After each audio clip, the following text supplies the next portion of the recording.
Portugal ತಂಡ Uzbekistan ವಿರುದ್ಧ ಮಂಗಳವಾರ ಹ್ಯೂಸ್ಟನ್ ಸ್ಟೇಡಿಯಂನಲ್ಲಿ ನಡೆದ ಫಿಫಾ ವಿಶ್ವಕಪ್ 2026ರ ಎರಡನೇ ಪಂದ್ಯದಲ್ಲಿ 5-0 ಅಂತರದ ಭರ್ಜರಿ ಗೆಲುವು ಸಾಧಿಸಿದೆ. ಈ ಬಗ್ಗೆ ಕ್ರಿಸ್ಟಿಯಾನೋ ರೊನಾಲ್ಡೋ ತೃಪ್ತಿ ವ್ಯಕ್ತಪಡಿಸಿದ್ದಾರೆ ಅಂತ ರಾಯ್ಟರ್ಸ್ ವರದಿ ಮಾಡಿದೆ. 6 ವಿಶ್ವಕಪ್ಗಳಲ್ಲಿ ಗೋಲು ಗಳಿಸಿರುವಂತಹ ಆಟಗಾರ ಇವರು.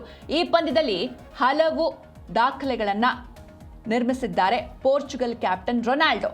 ಪೋರ್ಚುಗಲ್ನ ಎಲ್ಲಾ ಕಾಲದ ವಿಶ್ವಕಪ್ ಗೋಲ್ ಸ್ಕೋರರ್ ಆಗಿದ್ದಾರೆ. 6 ವಿಭಿನ್ನ ವಿಶ್ವಕಪ್ ಟೂರ್ನಿಗಳಲ್ಲಿ ಗೋಲುಗಳನ್ನು ಬಾರಿಸಿದ ಮೊದಲ ಆಟಗಾರ ಎಂಬ ಹೆಗ್ಗಳಿಕೆಗೆ ಪಾತ್ರರಾಗಿದ್ದಾರೆ. ಈ ನಡುವೆ ಪಂದ್ಯದ ಗೆಲುವಿನ ಬಳಿಕ ಮಾತನಾಡಿದ ಅವರು, ತಂಡದ ಯಶಸ್ಸಿಗೆ ಸಹಾಯ ಮಾಡೋದೇ ನನ್ನ ಮುಖ್ಯ ಗುರಿ ಅಂತ ಹೇಳಿದ್ದಾರೆ.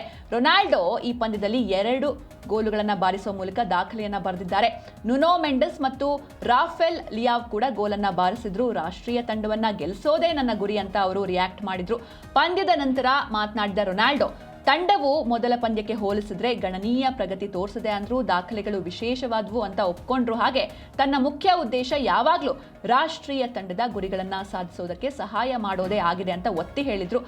ಈ ಪಂದ್ಯದಲ್ಲಿ 2 ಗೋಲುಗಳನ್ನು ಬಾರಿಸುವ ಮೂಲಕ ರೊನಾಲ್ಡೋ ಐತಿಹಾಸಿಕ ಮೈಲಿಗಲ್ಲು ತಲುಪಲು ಕಾರಣರಾದ್ರು.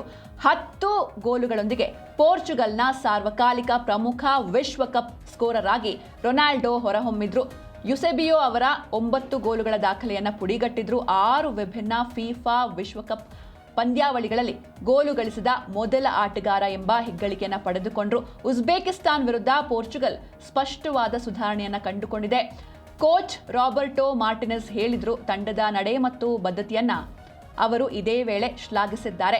ನಿರಾಶಾದಾಯಕ ಆರಂಭಿಕ ಪಂದ್ಯದಿಂದ ಕಲಿತ ಪಾಠಗಳು ಆಟಗಾರರು ಹೆಚ್ಚಿನ ಪ್ರಬುದ್ಧತೆ ಮತ್ತು ಶಾಂತತೆಯನ್ನ ಪ್ರದರ್ಶಿಸಲು ಸಹಾಯ ಮಾಡ್ತು ಅಂತ ಅವರು ಹೇಳಿದ್ರು. ಇನ್ನು ದೇಶದಲ್ಲಿ ಫುಟ್ಬಾಲ್ ಅಭಿಮಾನಿಗಳ ಉತ್ಸಾಹ ಈಗಾಗಲೇ ತಾರಕಕ್ಕೇರಿದ್ದು, ಯಾವುದೇ ಅಡೆತಡೆ ಇಲ್ಲದೆ ಅತ್ಯುತ್ತಮ ಡಿಜಿಟಲ್ ವೀಕ್ಷಣಾ ಅನುಭವದೊಂದಿಗೆ ಈ ಕ್ರೀಡಾ ರೋಮಾಂಚನವನ್ನು ಸವಿಯೋದಕ್ಕೆ ಇವತ್ತೇ ZEE5 ಮತ್ತು ಯುನೈಟೆಡ್ 8 ಸ್ಪೋರ್ಟ್ಸ್ನಲ್ಲಿ ಲೈವ್ ವೀಕ್ಷಿಸಿ. ಹಾಗೆ ನಿಮ್ಮ ನೆಚ್ಚಿನ ತಂಡವನ್ನು ಹುರಿದುಂಬಿಸಿ.